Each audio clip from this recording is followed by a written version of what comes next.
लक्ष द्या इकडं. आपण सम विषम संख्या शिकलो बरोबर. त्याच्यावर तुम्हाला प्रज्ञाशोध परीक्षेमध्ये प्रश्न येतात.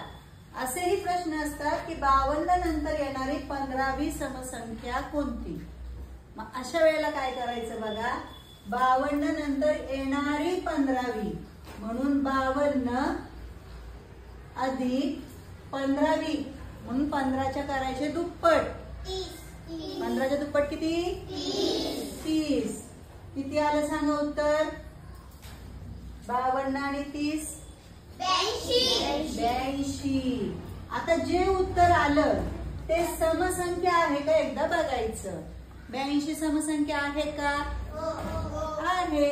म्हणजे तुमचं आलेलं उत्तर बरोबर आहे. तुम्हाला विचारली काय समसंख्या. अजून एकदा समजण्यासाठी सांगते बघा.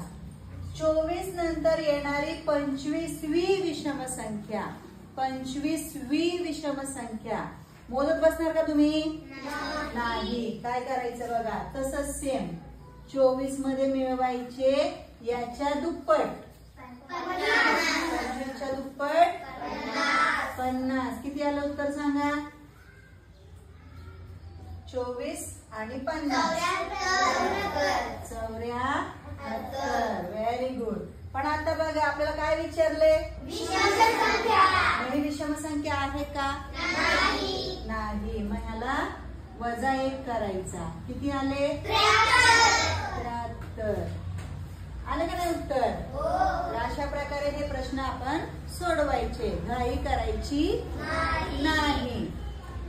जर समसंख्या आलीच असेल विषम संख्या आलीच असेल तर -1 करायचा नाही. हे लक्षात ठेवायचं. चला मग आता याचं उत्तर सांगा तुम्ही. 75 नंतर येणारी 24वी विषम संख्या कोणती. सगळ्यांनी उत्तर सांगायचंय मला आणि तुम्ही सुद्धा कमेंट करून सांगायचंय. ओके चला. आवडली की